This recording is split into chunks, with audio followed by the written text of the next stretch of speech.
Bueno, bienvenidos a Excedra Books. Gracias por acompañarnos en esta tarde de Conociendo un Escritor con Osvaldo Reyes, un escritor de la casa, de Editorial Excedra, así que estamos muy contentos de tenerlo acá. Para quienes quieren conocer un poquito más de Osvaldo Reyes, bueno, nació en Panamá. Su profesión nada tiene que ver con la literatura, podemos decir, o no lo tenía que ver hasta que llegó su primer libro. Estudió medicina en la Universidad de Panamá y se especializó en ginecología y obstetricia. Hoy trabaja en maternidad del Hospital Santo Tomás, además de ejercer como coordinador de investigaciones, y ha publicado muchos artículos dentro de su especialidad. Pero bueno, hoy lo invitamos a Osvaldo Reyes en calidad de escritor de ficción, como uno de los pocos autores en Panamá que se han apropiado del género de novela negra. Los personajes, obviamente, para quienes no saben qué es la novela negra, los personajes son en general atormentados por muchas cosas, que siempre buscan la verdad y la justicia. Hay misterios por resolver donde hay un leitmotiv, o sea, una razón que los moviliza a perpetuar asesinatos, y una trama que debe mantener la atención hasta el final, podemos definirlo así. Son algunas de las características de este género en el que Osvaldo Reyes se ha desempeñado. Tenemos en el género de novela negra, tenemos clásicos como Agatha Christie o Raymond Chandler, que han marcado el ritmo de la novela negra, que generan auténticos rompecabezas de hipótesis que hacen que el lector sea al final participante, ¿no? Y con un objetivo claro, que es resolver el misterio. Hoy las novelas más conocidas de novela negra o de género de novela negra son Henning Mankell, que es sueco, con su inspector Wallander, Petros Markaris en Grecia, o el último boom editorial de las novelas nórdicas con Stieg Larsson a la cabeza, con la trilogía Millennium. En general son escandinavos, ¿no?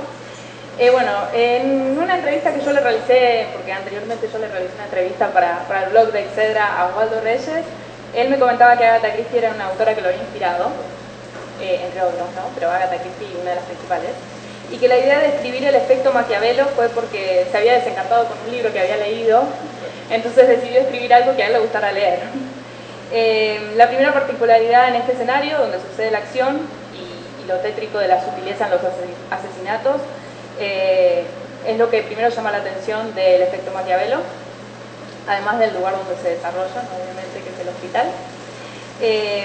Y bueno, luego están sus dos más recientes novelas, que están aquí, Los umbrales del Hades y Pena de muerte, que se desprenden del hospital, podemos decir, no suceden en ese escenario, y que tocan temas controversiales como el rapto de niños y la pedofilia, o el debate sobre la pena de muerte. O sea, son libros que tocan temas muy sensibles. Y bueno, estos tres libros de la escritura, del género de la novela negra, de la literatura en Panamá, un poco de su oficio de escritor, que combina con el de doctor, lo cual no es nada sencillo, me imagino. Vamos a estar hablando de eso hoy aquí, y además sabemos que él nos va a regalar una sorpresa. Así que bienvenido, Osvaldo Reyes. Gracias, muchas gracias por la invitación.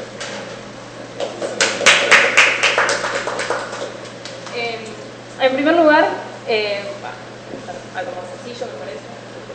Sí, más sencillo. Vamos a hablar en primer lugar del efecto Maquiavelo, la primera novela que él publicó. Una serie de preguntas que elaboramos acerca de sus novelas. Tenemos a Mantoviani como un personaje exquisito. Para mí es un personaje exquisito. ¿Cómo fue el proceso de creación de este personaje? Bueno, Mantovani definitivamente es una versión, la pongo en negativo, de lo que uno quisiera que fuera un médico. Estamos hablando de un personaje sofisticado, investigador, obstetra, impresiona ser un médico abnegado con sus pacientes, pero realmente en el fondo es un asesino en serie que está disfrazando los asesinatos como muertes naturales, en cierta forma aplicando sus conocimientos y su deseo de hacer investigaciones a un campo criminal. Y él tiene sus motivos. Obviamente cuando uno ve el libro uno se da cuenta que es un personaje muy complejo, con un fondo bastante pesado encima, que es el que lo ha motivado a actuar de esta forma. Y definitivamente fue precisamente de eso, de crear imágenes en negativo de que yo no haría, porque yo soy médico. Entonces, así poco a poco fue naciendo la imagen del personaje de Mantovani. Ahora, él tiene partes de cosas que yo hago también. Él le gusta la música clásica, él le gusta la buena comida, etc. Entonces, es una mezcla de mitad y mitad, exactamente.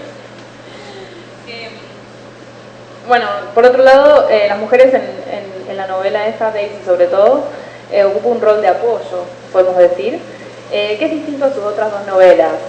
¿Cómo es elaborar un personaje femenino que maneja las emociones de una manera distinta a los hombres siendo usted hombre?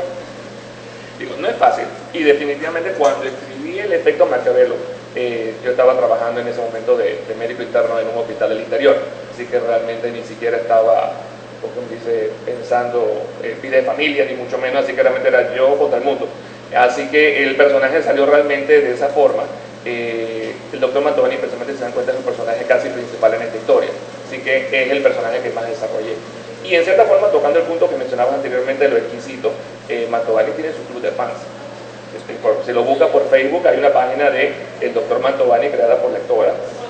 Sí, es más, yo tengo una lectora que me dijo que Mantovani es lindo. Ellos adoran Mantovani, así que aún con su lado oscuro logró captar la atención de cierta persona, lo cual para mí fue fantástico porque logré hacer que un personaje creado de mi cabeza le cayera bien a la gente, aún siendo un criminal. Entonces no me puedo caer desde ese punto de vista. Pero una historia nada más con un puro personaje masculino no funciona porque eso no ocurre en la vida real. Entonces el personaje de Hatcher, que es como que dice el que básicamente se choca con Mantovani sin darse cuenta, es un personaje que yo lo veía así como medio débil.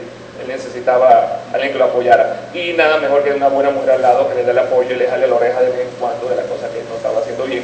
Y así poco a poco también soy el personaje de Daisy, una contraparte femenina que hiciera un cierto apoyo sobre este personaje para que se diera cuenta de los errores que estaba cometiendo. Y poco a poco así salió el personaje de Daisy. Bueno, justamente respondió la pregunta, o sea, en qué momento necesitó que ella entrara en escena, ¿no? Exacto. Porque realmente Hatcher es débil, debemos reconocer que Hatcher es débil. Por último, sobre el efecto Maquiavelo, ¿cuándo surgió el término Maquiavelo, o sea, el maquiavelismo como idea para definir el título de la novela? Porque estamos hablando del efecto Maquiavelo, o sea, viene de algo histórico. Sí, básicamente el nombre salió y el nombre me salió para el final. Yo realmente escribí toda la historia y al final yo ya estaba pensando en qué nombre le voy a poner al libro. Y obviamente como usando el concepto que es muy popularizado de el fin justifica los medios. Y en cierta forma eso es lo que se ve al final del libro, el deseo de medido de poder o de dinero o de otras ambiciones, lo que se hace para conseguirlo. Entonces así salió la idea del efecto Maquiavelo al final. Y ya el nombre Maquiavelo se quedó para, si en algún momento escribo la secuela, porque me han pedido que escriba la segunda parte, que traiga Mantovani de vuelta, Maquiavelo ya sería como el milenio. Entonces ya tiene Maquiavelo, ya tiene los nombres pensados. Así que vamos a decir aquí un par de años decido traerlo de vuelta, si me lo pido. Bueno, seguro la que era fanática de Mantovani, ella lo va a pedir. Me lo pidió ya que se lo traiga de vuelta. Ahora vamos en Los umbrales del Hades, que personalmente es mi favorita de las tres. O sea, no sé por qué en realidad, pero me mantuvo con mucha atención y además debo decir que el villano no lo pude odiar. Exacto. Entonces, o sea, cumplía con el término del género de novela negra. Y me creó esa disyuntiva y por eso creo que es mi favorita. Bueno, la primera pregunta es: ¿de dónde nació esta novela? O sea, ¿cómo nació? Bueno, en Los umbrales del Hades realmente surgió por pura casualidad. Yendo camino hacia el hospital en un turno, pasa al lado de un parque, era como las 7 de la mañana, 6:30 de la mañana, y en el parque, en un parque de infantiles, había un niño jugando solo, sin nadie alrededor, nadie lo estaba cuidando, nadie lo estaba viendo. El niño podía tener que 7, 8 años. Y yo literalmente me quedé parado en la calle viendo a ese niño jugando y me puse a pensar, si yo fuera otro tipo de persona, yo me bajo, me llevo al niño y nadie se da cuenta, porque no hay nadie vigilándolo. Y en ese momento uno se da cuenta que realmente a los hijos a veces uno los da por descontado de que no les va a pasar nada, y uno se olvida en esos momentos de que no todo el mundo piensa igual que uno, que hay personas que se dedican a este tipo de problemas, y no pensemos desde el punto de vista criminal, hay otros usos. Entonces en ese momento me di cuenta que esa imagen de ese niño jugando solo me dio la idea del primer capítulo del libro, que simplemente está basada en modificada en esa primera escena que vi. Y ya cuando creé el personaje del secuestrador de niños, entonces ahí fue poco a poco que fue surgiendo la idea de umbrales del Hades. Nuevamente nos encontramos con un personaje femenino que arrastra un problema personal muy grande, como es el fallecimiento de un hijo, y en este caso recién nacido. La pregunta es: ¿sintió que era necesario que ella tuviese ese nudo para motivarla a resolver el caso y sensibilizarla ante los hechos? Bueno, definitivamente ella no me lo agradeció. pero todos los personajes tienen que tener, y esa es una máxima de la mayoría de los libros, algún conflicto que resolver, ¿ya? Porque si no el personaje no cobra vida. Y en ese momento me pareció que el caso de tener una psicóloga, que su hijo fallece, que ha tenido una historia de varias pérdidas, que es el único hijo que logra llegar al final se le muere a las 24 horas, que nunca lo logra ver vivo realmente, y que tenga que trabajar en un ministerio asesorando problemas que tienen que ver con niños. Eso le daba un peso psicológico al personaje que definitivamente le daba vida en la historia. Y me pareció la persona más indicada para lidiar con este caso de los secuestros de los niños. Entonces, poco a poco, básicamente, como digo, tuve que diseñar de forma porque me pareció que era lo que mejor cuadraba con la historia, y al final me salió lo que yo buscaba. Un personaje interesante, un personaje fuerte, y un personaje que yo creo que quedaba en la memoria de las personas. Y lo estoy trayendo de vuelta. Ella va a seguir regresando en otras historias. En lo que le decía al principio, es que realmente en los umbrales del Hades lo que sucede es que uno no puede odiar al villano. Entonces nos deja al lector, o a los lectores nos deja con una sensación ambigua. El tema es, ¿realmente lo buscó hacernos cambiar nuestra forma de parecer mientras estábamos leyendo? O sea, el ritmo de la atención fue pensado... Planeado de esa forma. La historia fue planeada, quitando la escena original, que como digo fue el origen, y que poco a poco se fue creando la trama. La idea precisamente era esa, llevarlo de un camino y al final mostrarle que las apariencias no son muchas veces lo que parecen, y que las impresiones que uno se forma a veces son equivocadas, que en cierta forma es la contraparte precisamente a la historia, que uno tiene personas con lo que fue, inclusive uno deja en cuidado de los hijos de uno, y uno les confía la vida de nuestros hijos sin saber realmente a quién se la estamos dejando. Entonces, que en cierta forma es el aviso también que pongo en el libro, hay que vigilarlos, a los niños, a todos hay que vigilarlos porque uno no sabe realmente quién nos rodea. Uno quiere asumir que todo está bien, pero ser un poquito inquisitivo y necio y precavido nunca está de más. Estábamos justamente hablando de esto de que nada es lo que parece, decir que hay un cambio, de que sí, o sea, la primera impresión es de determinada manera y luego cambia, ¿no? ¿Cómo manejó este cambio de clima que mantiene con una tensión diferente al de sus otras novelas? Es como mucho más sensible el cambio que hace, y se va generando y el lector lo va viendo con mucha atención, pero es muy sensible en realidad el cambio. ¿Cómo lo manejó? ¿Cómo lo creó? Bueno, realmente la mayoría de las historias, yo realmente trabajo mis historias diferentes, yo creo. El efecto Maquiavelo, cuando le escribí el original, lo hice muy organizado, muy programado. Yo tenía un cuadernito, yo te he apuntado cada escena cómo se iba desarrollando, la primera, la segunda, la tercera, y así para. Tenía como 3 hojas de toda la trama, cómo se va hasta el final. Y lo sentí cuando terminé, digo, me gustó todo, pero lo sentí muy mecánico la forma de trabajo. Con los umbrales del Hades trabajé de una forma diferente. Literalmente yo dejé que la historia fluyera como me iba saliendo, y la historia iba desarrollándose a la medida que se iban dando los casos. Entonces de repente se me ocurría cómo complicar las cosas, iba agregando ciertos elementos, pero la historia fluyó y los personajes hicieron lo que les dio la gana con la trama, yo los dejé. Al final de la historia, literalmente, el pequeño cambio que uno ve al final, ese sí estaba programado desde el inicio porque eso es lo que yo buscaba. Pero la evolución, echenle la culpa a Yamilé y al extraño, ellos fueron los que planearon todo. Por eso salió un poquito, pienso que el cambio se notó menos, porque fue más fluido, no fue tan programado. Principio, final y el resto lo que fue en la historia. Esta vez se trató de una psicóloga como personaje principal. ¿Cuánto necesitó adentrarse en psicología forense para poder entender la manera que debía de comportarse este personaje? Ok, ahí sí te voy a dar un secreto, que afortunadamente estoy bendecido, o no sé si ponerte, yo pienso que sí lo puedo poner bendecido. La joven esa que ven allí, okay, esa es mi esposa, ella es psicóloga. Okay. Entonces, cuando tengo alguna duda al respecto, yo simplemente voy y le pregunto. Entonces, obviamente, y al final ella es mi editora oficial primera, ella que revisa todos los libros y me dice si le gusta algo o no. Y pues, si ella dice que algo no está bien, me dice, esto no tiene sentido, cámbialo y arreglo de otra forma. Entonces, me ayudó mucho en esa parte psicológica. Ella sí no tuvo nada que ver con el efecto Maquiavelo, porque ella lo leyó ya ese sí cuando ya estaba escrito. Sí, pero al final casi. Con algunas ideitas por ahí exacto, pero la trama en lo que es Hades y Pena de Muerte sí se involucró más temprano en la historia, así que por eso posiblemente de repente ayudó a desarrollar mejor el personaje. Así que en este caso se lo cedo todo a mi esposa el honor de que saliera un personaje creíble. Tenemos al personaje de Ángelo. ¿Por qué lo creo? Es decir, su vínculo es especial con el de la psicóloga, muy especial. ¿Cómo determinó el potencial de toda la situación que los involucra a ellos dos? Bueno, definitivamente Ángelo tenía que salir porque no podemos tener una historia de misterio sin un elemento policíaco o detective con alguna parte. Entonces, Yamilén trabaja en un ministerio ficticio, el Ministerio para la Protección de Poblaciones Vulnerables, así que teníamos que tener un elemento más real para la parte de la investigación ya cuando involucrábamos el hecho de los secuestros. Entonces se creó el departamento de personas desaparecidas y el personaje de Ángel. Originalmente yo no había pensado mezclar a Yamilén y Ángel, eso no estaba en mis planes originales, pero como te lo dije, ellos decidieron al final, y por supuesto el esposo de Yamilén tampoco ayudó mucho, entonces, exacto, no ayudó en nada, y al final salió lo que ocurrió, lo que tenía que ocurrir entre ellos, pero ellos decidieron, porque esa parte no me dicen a mí, ellos decidieron y al final les funcionó.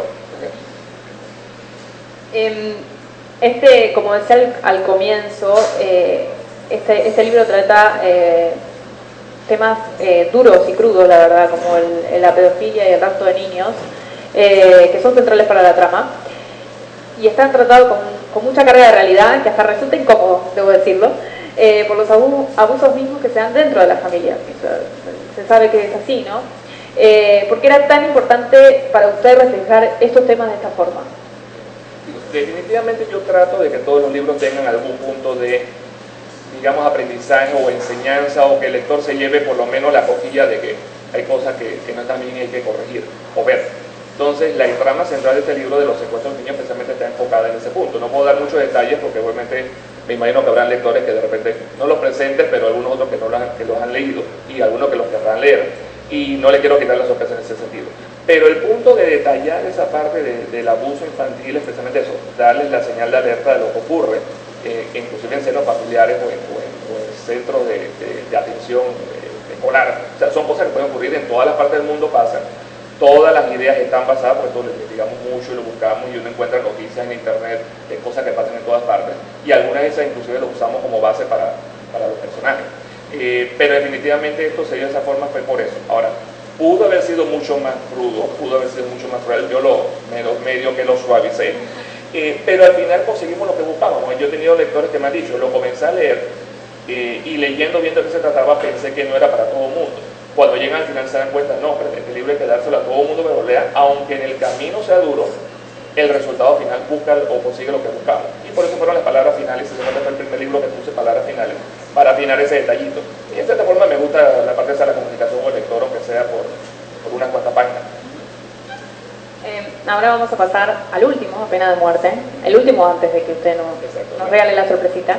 Pena de Muerte, justamente cuando yo lo estaba leyendo, me pasó algo curioso, que estaba leyendo una noticia acerca de un congreso que había habido en Centroamérica, y estaba el escritor nicaragüense Sergio Ramírez, y estaban hablando del género de la novela negra.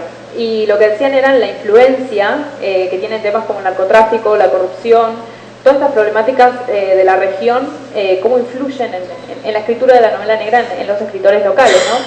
Y en esta novela de Pena de Muerte se puede vislumbrar el mal que generan los comportamientos políticos, tenemos bastante corrupción. Entonces la pregunta es, ¿son sus novelas también una forma de hablar de aquellos problemas que ven las sociedades latinoamericanas? Precisamente ese era el punto que tocaba anteriormente. Una novela que no persiga algunos de estos elementos se puede quedar un poco corta. Y precisamente Pena de Muerte no era el libro que iba a escribir el año pasado. Yo realmente el libro que tengo programado para el año que viene era el que iba a salir el año pasado. Pero como venía época preelectoral, este es el momento para escribir esa historia, porque al final de cuentas la historia es esa. Una persona que se está tomando el manto de verdugo para asesinar personas acusadas de actos de corrupción, que involucraba obviamente políticos, empresarios y toda la compañía. Entonces me pareció que el momento para escribirlo era ese. Y es un personaje que dentro de todo, y aun cuando sí lo pongo en el libro, también es en la vida real. Cuando comenzaron a leer los libros, muchos me escribían, me decían, yo creo en el verdugo, él es lo máximo, ojalá hubiera uno así. Me dicen, yo bueno, ojalá no me hagan caso y de verdad salga uno porque voy a sentirme culpable. Pero al final de cuentas, cuando ya al final se revelaba la trama, entonces como que algunos se decepcionaron. Ya la repente resultó ser un igualito. Pero esa es la idea, eso precisamente el propósito es hacerle llamar la atención, y me gustó ver esa respuesta de los lectores.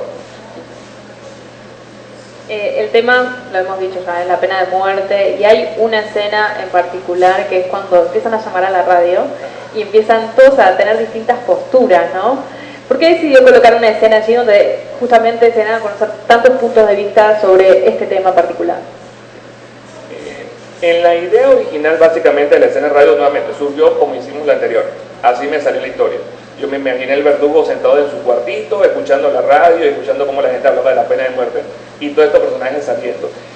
Me puse a buscar por internet antes de la investigación de las posturas, e inclusive me encontré noticias. Hay una noticia de periódico para esa misma época, se hizo una encuesta en Panamá y el 33% de los panameños estaban de acuerdo con la pena de muerte. O sea que no era una postura tan descabellada como uno pensaría. Porque uno pregunta en la calle y le dice a la gente, no, nunca. Pero cuando pregunta en privado comienzan a salir unos cuantos que sí sale un poquito más, la verdad. Uno sabe que las encuestas muchas veces engañan. Así que fue un punto curioso porque busqué posturas en internet y se encuentran estos dos extremos. Personas que están completamente en contra y defensores en pro de que debe ocurrir. Y eso fue lo que quise reflejar en esa escena. Y básicamente porque el personaje del verdugo, escuchando la noticia, le daba un detalle adicional, porque uno se sigue quedando con la duda, el que está buscando, se está como divirtiendo, pero es porque él sabía su propia broma interna de qué era lo que estaba pasando. Hay un personaje ahí que antes ya aparece en los umbrales del ADE, pero acá se desarrolla un poco más, que es el personaje de Anderson, que rompe esquemas y que tiene diálogos de tintes humorísticos. A mí me divertía, debo decirlo, me gustó que estuviese ahí, porque él es torpe y es extraño en sus costumbres, naturista. ¿Sintió que era necesario romper con una estructura más seria, con un elemento narrativo como este personaje de Anderson? Definitivamente. Si se dan cuenta, los personajes de pena de muerte, los dos principales, Graco, María Alexis y Anderson, que es su compañero, eran personajes secundarios en umbrales heladas. Ellos salían como ayudantes de la investigación. Y ya obviamente todo lo ocurrió después, ellos entonces tomaron un papel más predominante. Así que en pena de muerte exploramos más la vida de todos los personajes. Entonces el que les salió umbrales nada más lo conoce como un personaje, en este descubrió que también era personaje complejo. María Alexis tiene sus traumas y sus problemas bastante también, por cierto. No compiten con los de Yamilén, pero están bastante cercanos. Exacto. Y Anderson, que es como que dice, como si fuera su contraparte, en cierta forma, que le trata de dar un poquito de linealidad al asunto, de hacerlo ver como más relajado todo, porque ella es un personaje muy estricto, inclusive un poco volada también, por no decir bastante. Y él trata de hacer ese pequeño, y me sirvió como contraste, para que se note esa diferencia de las dos personalidades, y de resaltar la personalidad de María Alexis, que es un personaje mucho más fuerte en cierto sentido que Yamilén, es mucho más estricto. Yamilén es más relajada también, se parece mucho a Anderson, nada más que Anderson es mucho más inocentón, vamos a ponerlo así. Entonces eso le daba ese detallito y así lo mantengo durante todo, porque vuelve a aparecer en otro libro más adelante. En esta historia hay un periodista, sabemos que los periodistas a veces son difíciles para las investigaciones, por lo menos yo estudié periodismo y sé que somos a veces un problema. En el inicio, justamente cuando empezó la novela, ¿la prensa debía ser un escollo o ser una ayuda? ¿Cómo lo pensó en el inicio? La historia salió como se ve. El personaje de Prato, de Javier, del periodista, es precisamente eso. Es una persona que le cae una gran noticia en las manos. Y yo me lo imaginaba literalmente como uno de los perritos de Pavlov salivando. Me llegó la noticia del año, ahora es que de verdad voy a conseguirme los premios que necesito. Pero obviamente él no es un periodista cualquiera, él tiene su grado de integridad y se comenzó a dar cuenta que había cosas que no cuadraban. Inclusive por eso se propuso apoyar a la policía, aún yendo en contra de lo que podía hacer, seguir sacando noticias y a pesar de lo que su jefa le estaba mandando. Y eso le da un personaje un poquito más de humanidad, yo creo, al periodista. O sea, no quise pintarlo como que todos los periodistas son malos, porque no es así. Igual que no todos los políticos son terribles como lo ponemos a veces. Entonces tiene sus aristas, buenos y malos, grises, oscuros, es muy variable. Y eso fue lo que traté de crear con el personaje de Javier. Hay muchas referencias, tanto en esta novela como en la anterior, a la literatura. De hecho, eran elementales para resolver algunos de los problemas. ¿Cómo fue el proceso de involucrar a sus propias lecturas en sus novelas, ¿no? En su escritura? Creo que es uno de los principios básicos. Cualquier persona que quiere escribir tiene que leer. Esa es regla. No hay forma de que uno pueda ser un buen escritor sin leer bastante. Y yo lo reconozco, yo he estado leyendo toda mi vida novelas de misterio, suspenso, porque lo que me ha gustado.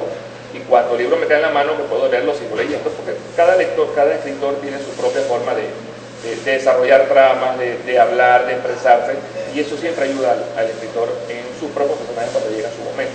Entonces, es imposible no meter algo de lo que uno ha leído en los libros, aunque no quiera.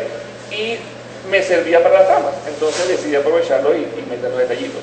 no soy el primero que lo hago. Steve Clarkson, que lo mencionaste antes, menciona en alguno de sus libros a Val McDermid, que es una escritora escocesa, de novela de misterio también, y menciona su libro en alguna parte. Entonces es algo que constantemente vamos haciendo. Mencionamos los libros que nos gustan como referencia, y lo que han leído esos libros es como un pequeño chiste interno. Ah, te leíste el libro. Entonces uno sabe. Ahora vamos a pasar, ya más o menos hablamos un poco de los libros como para que la gente se sienta un poco tentada a leerlos, me parece. La verdad que son muy buenos y cumplen con el género de novela negra. Ya les dije que mis favoritos son Los umbrales del Hades. Vamos a hablar entonces de lo que es su oficio de escritor, sobre la literatura acá en Panamá, que es la otra parte interesante de esto, ¿no? ¿En qué siente que ha evolucionado su escritura desde el efecto Maquiavelo hasta las últimas que ha escrito? Definitivamente pienso que me está resultando más fácil el trabajo. El efecto Maquiavelo lo escribí casi, me pudo haber tomado un año entero de escribirlo completa, porque lo escribí mientras estaba haciendo el internado en el interior. Entonces básicamente no tenía mucho tiempo, y en la noche yo llegaba y me sentaba a escribir, y así fue poco a poco saliendo historias. Además de eso, en esa época el internet estaba comenzando a llegar realmente a Panamá, así que no tenemos la facilidad que tenemos ahora de buscar información. Ahora yo quiero saber cómo trabaja X veneno y lo busco y me salen 1000 referencias. En esa época había que buscar información. Para los que leyeron El efecto Maquiavelo, todas las secuencias de la Filobatos Boratenia, el sapito venenoso, eso no estaba en internet cuando lo saqué. Lo conseguí en un libro en el Gorga que me prestaron de venenos más frecuentes en Panamá y los animales venenosos. Yo tuve que leerme el bendito libro. Y la descripción que hago de cómo extraer el veneno es cierta. Así es como se extrae el veneno de la piel de la rana. Así lo describe el libro. Yo no he hecho el experimento, pero el libro es un libro serio y dice que así era. Y yo le hice caso. En esta época, si yo lo busco, lo voy a encontrar mucho más fácilmente, definitivamente. Y si tuviera que escribir El efecto Maquiavelo, posiblemente le haría algunas correcciones, porque para es mucho más fácil conseguir información que me hubiera resultado más fácil en esa época. Ya Umbrales del Hades y Pena de Muerte, como fueron en épocas presentes, porque apenas, como ese libro quedó mucho tiempo sin publicarse, hasta que por fin salió con el sello etcétera en el 2011. Ya 2012-2013 internet ya está por todas partes. Ya aprendí a usar internet, en esa época no sabía mucho. Y me resultó mucho más fácil sacar la información que necesitaba. Entonces definitivamente me resultó más cómodo buscar la data, y escribir también me resultó mucho más cómodo porque ya tenía la práctica. Entonces yo pienso que cada vez mientras uno más lee y mientras uno más escribe, más fácil resulta el trabajo, siempre y cuando lo que uno haga le guste. Y a mí me gusta, así que yo pienso que sí me resulta más fácil. ¿Tiene algún tipo de ritual a la hora de sentarse a escribir, ya sea beber, horarios, elementos que necesita? No sé, cada escritor tiene su forma, su ritual, por así decirlo. ¿Cuál es el suyo? Bueno, aunque no lo creas, inclusive hay estudios. Se han puesto a estudiar los grandes escritores y los horarios, los esquemas de trabajo que tenían, y supuestamente el mejor esquema de trabajo es escribir en la mañana. Es aparentemente los más prolíficos escriben en la mañana. Yo lamentablemente no dependo de mí solamente, porque muchos de estos grandes escritores vivían solos. Yo tengo la familia, 3 hijos, porque incluyo las 2 hijas y el perro. Entonces, tengo otras responsabilidades. Entonces, yo adapto mi tiempo, porque la familia va primero. Entonces, yo adapto mi escritura a ellos. Entonces, yo trato de escribir siempre en las noches, cuando ya todo el mundo está durmiendo, ahí es donde yo escribo, o en las mañanas, cuando nadie se ha despertado todavía. Y de vez en cuando me dan permiso de 1 hora para escribir los fines de semana, así según las circunstancias. De repente me da un poquito más. Cuando tengo una historia que tengo que sacarme de la cabeza en ese momento, porque tengo una parte crítica. Y ellos saben que cuando estoy en el último capítulo, ahí sí me desconecto del mundo, porque tengo que terminar la historia, porque ya tengo la parte final y ahí sí no puedo parar. Pero en condiciones normales me adapto. Así que el mío es escribir de noche. Que si con el trago, nada de eso. Yo empecé a escribir y me desconecto del mundo. Ni café, nada. No, café en la mañana, en la noche, concentración de escribir y un vasito de agua y lo que me vaya saliendo en la historia. Justamente usted ya lo dijo anteriormente, que dicen que para escribir bien hay que leer mucho. ¿Qué libros usted lee? O sea, ¿qué autores en particular son sus favoritos? Bueno, comencé con Agatha Christie, que por supuesto me leí los 82 libros completos de ella, así que eso todavía los tengo en la casa en algún lado. Leía mucho novela de misterio, había muchas revistas que venían en inglés, que ya no se consiguen. Alfred Hitchcock Mystery Magazine, L.R. Queen Mystery Magazine, que venían con cuentos cortos. Yo tengo algunos de esos archivados por allí, que eran muy interesantes porque eran de autores que ahora son muchos de ellos famosos.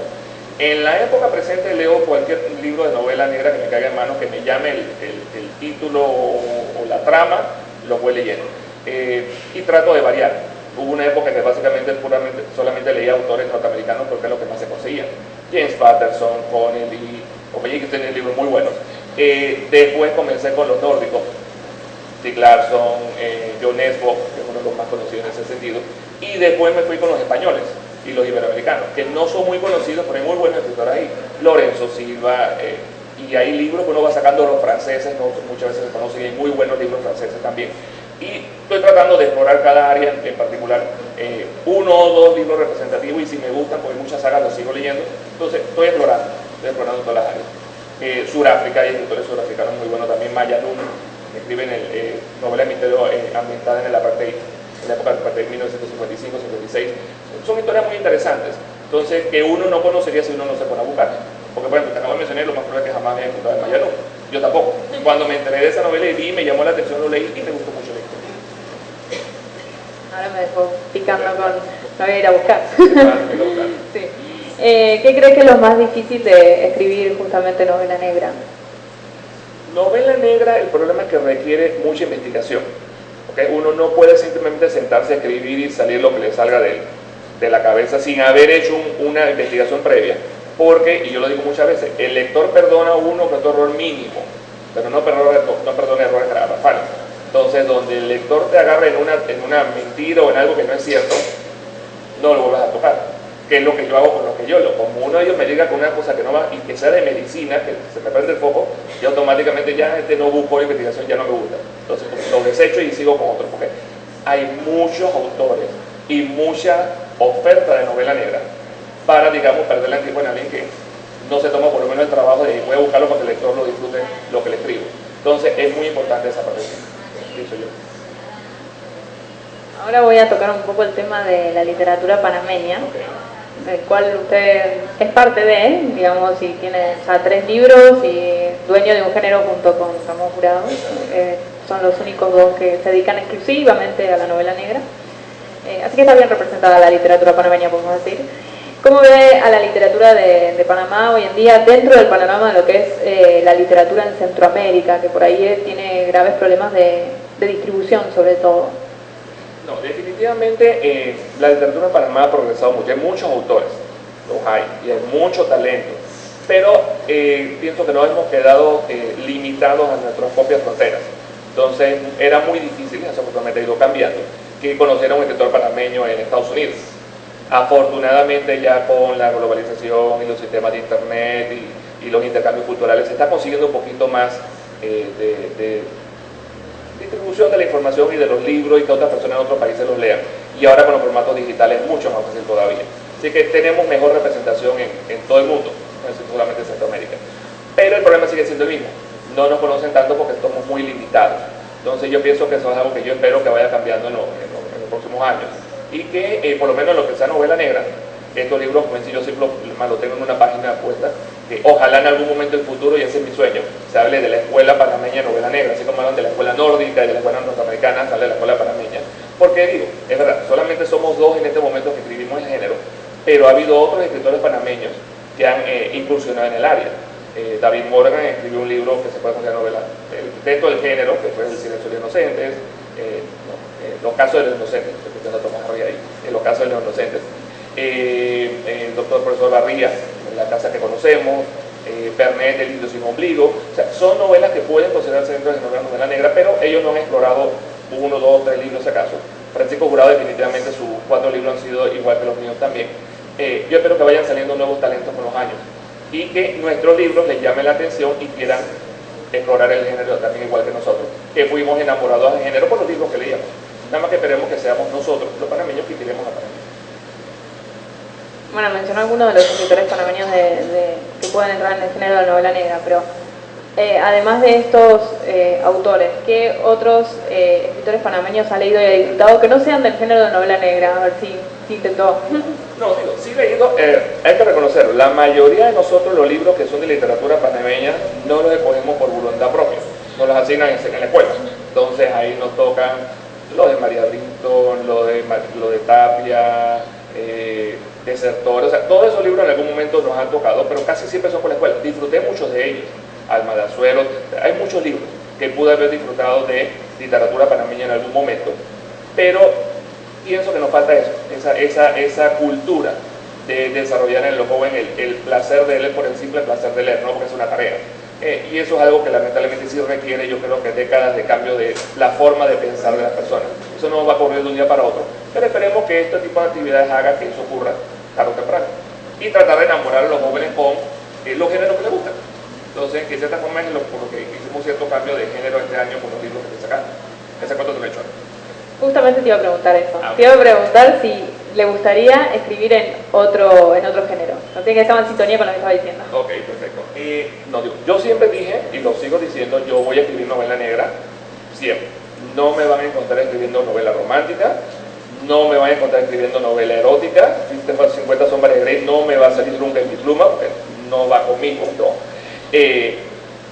Novelas de fantasía, me gustan las novelas de género de fantasía, El Señor de los Anillos, Juego de Tronos, pero lo más probable es que nunca escriba una de esas, aunque hice un cierto intento este año con el libro, va la historia por ahí, que hice una fusión de género en ese sentido, pero sigue siendo en el fondo una novela negra. Entonces yo voy a escribir ahí porque si no hay el elemento, el misterio y el crimen en el fondo, siento que no es mi libro.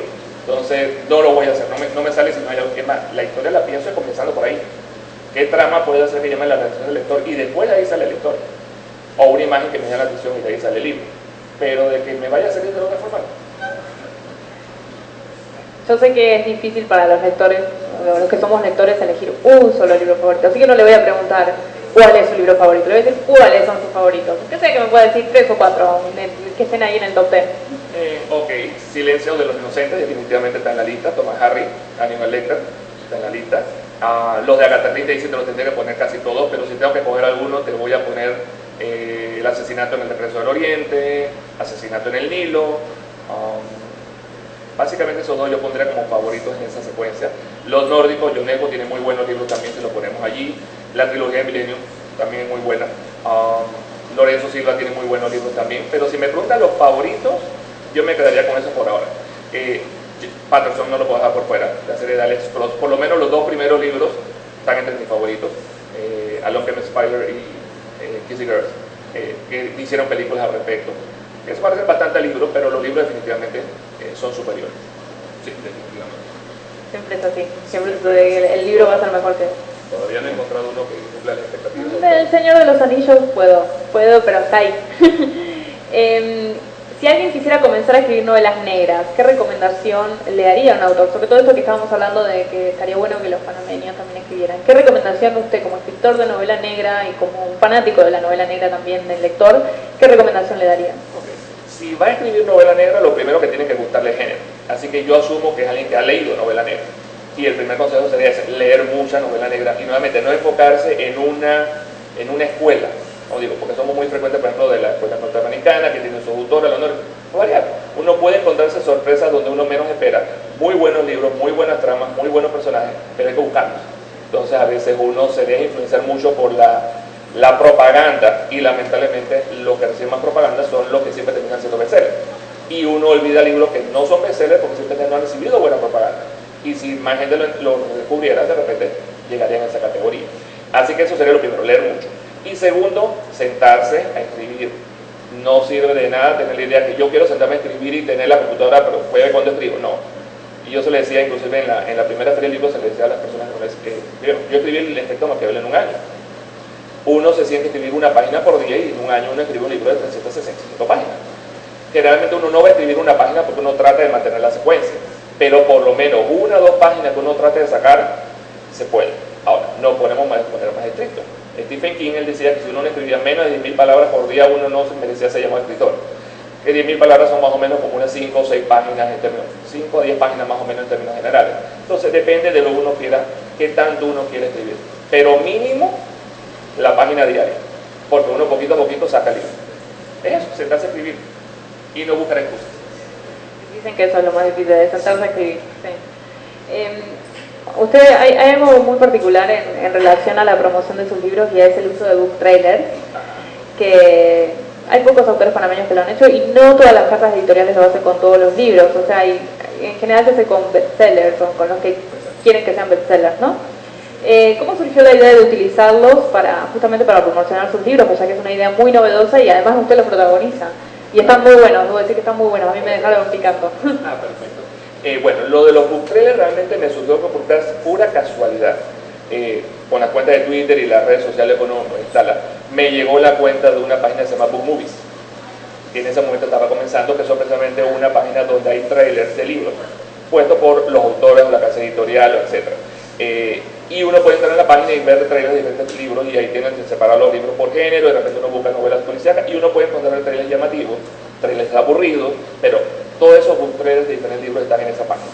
Entonces ellos ya tienen, cuando yo entré en la página la primera vez habíamos como 40, ahora hay más por los 300, porque es una forma de promoción definitivamente.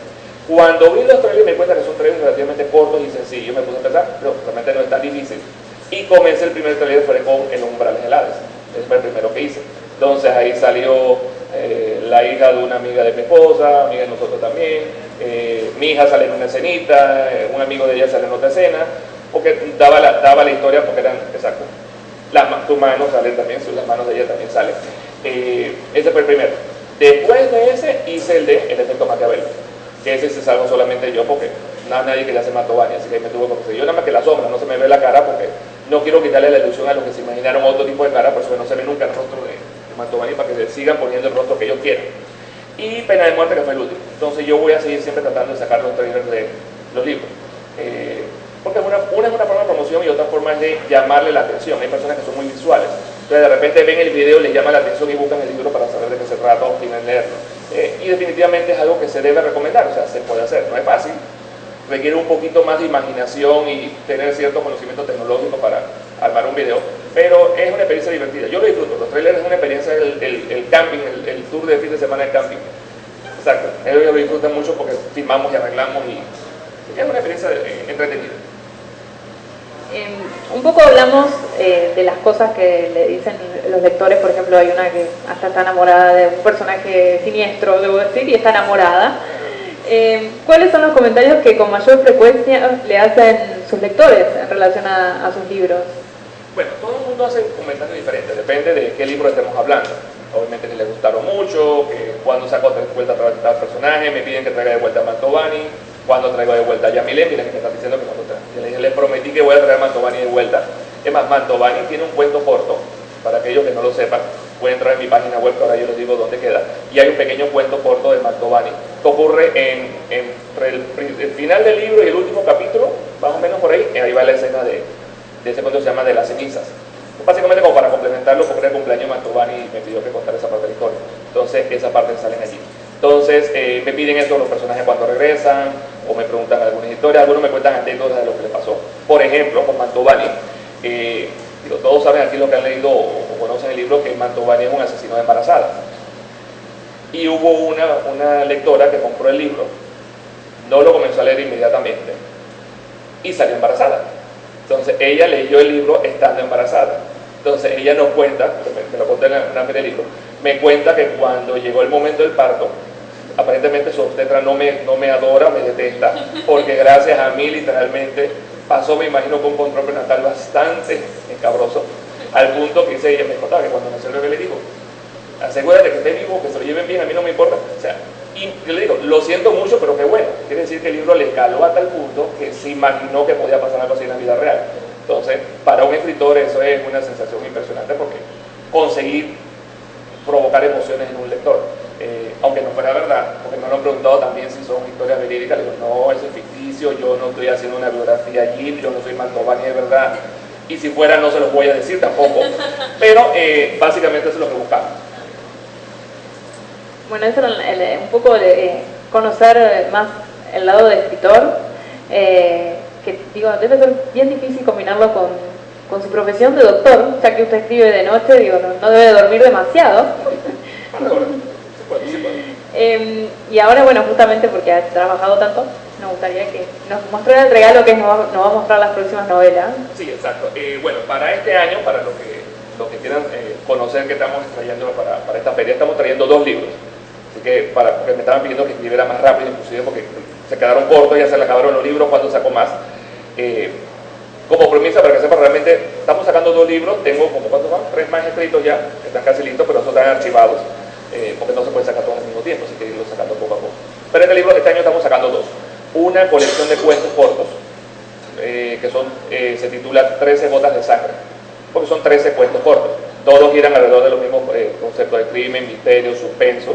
El título del libro está basado en el último cuento del libro, que se llama precisamente 13 gotas de sangre, que es un misterio de los clásicos, es lo que se llama un lockroom mystery, o sea, misterio cuarto cerrado. Una persona muere en una habitación, todo está cerrado, sabemos que murió por mano de alguien, pero no hay nadie cerca.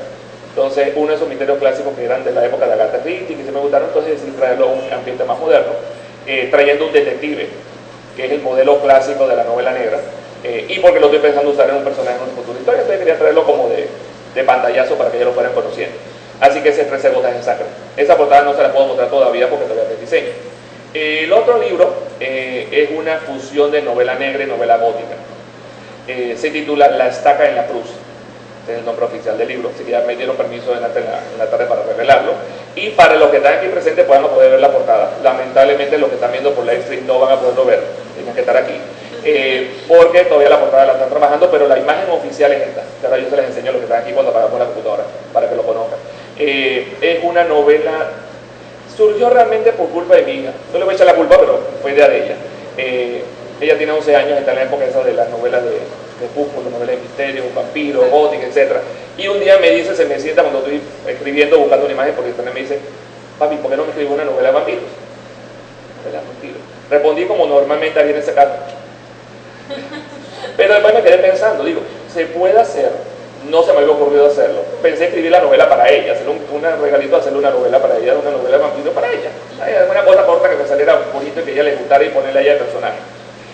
Pero a medida que fui escribiendo la historia me di cuenta que tenía un gran potencial para convertirla en novela de misterio, porque por supuesto tenía que haber un crimen de por medio, porque si no, no sería novela mía. Entonces comencé con la novela, y me di cuenta que la historia me estaba gustando como estaba saliendo y que daba para mucho más. Entonces es una novela gótica en el sentido que es una novela que involucra vampiros como parte de los personajes, pero no todos. Entonces básicamente, ya lo puedo contar porque lo voy a poner en mi página web pronto. Básicamente la historia se centra en que en las cuevas del Bayano, que es un lugar real aquí en Panamá, en la profundidad del cueva del Bayano existe o vive el último clan de vampiros del mundo. La población ha sido diezmada por guerra, por la lucha y por una orden religiosa que los está persiguiendo para destruirlos desde hace años. Pero como se han estado combatiendo durante tantos siglos, literalmente los dos grupos están casi en jaque. Los dos grupos están demasiado débiles para seguir la lucha y literalmente están viviendo una tensa tregua, tratando de recuperarse con los años. Llevan más o menos un siglo de paz, hasta que ocurre un asesinato en el corazón de la ciudad de los vampiros y aparentemente provocada por sus antiguos rivales, que es la orden religiosa. Entonces se comienza un enfrentamiento entre los dos grupos, que se dan cuenta que básicamente tienen que ver cómo resolver el problema. Y un novicio y una vampiresa, una joven de la nobleza vampiro, se dan cuenta que tienen que resolver qué fue lo que ocurrió realmente antes que uno de los dos grupos se vaya a acabar, por si no los dos grupos. Y uno se da cuenta rápidamente que hay otras tramas en el fondo, hay secretos ocultos en esta historia que inclusive podrían llegar a destruir el mundo como lo conocemos. Es una trama negra, gótica, suspenso, ambientada en Panamá, por supuesto. Entre el río Chagre, el lago Gatún y el Bayano, en esa área del canal de Panamá, se mezcla la historia del canal de Panamá en la historia también, tiene muchos elementos históricos de fondo. Yo pienso que le puede gustar. Mi hija lo leyó, le gustó, o sea que ya llegan a ese punto. Mi esposa lo leyó, le gustó, así que tengo ese punto. Así que yo espero que al resto de los lectores también les guste. Queda esperarlo ahora. Exacto. Queda esperarlo, sí. No me falta que lo imprimen y lo manden y publicarlo. Y publicarlo. Sí. Exacto. Bueno, no sé si quiere mostrarle la... Cuando terminamos se lo muestro. Ok, para que nos vean. Bueno, muchísimas gracias muchísimas gracias a todos los que han venido y a los que nos están viendo. La verdad que para nosotros es una gran oportunidad siempre de recibir a autores y tener la posibilidad de hablar, y sobre todo de incentivar esto que es lo que es la cultura, las actividades culturales aquí en Panamá. Así que le agradecemos mucho a ustedes, a los presentes y al doctor Osvaldo Reyes por estar aquí. Gracias por la invitación y nos vemos.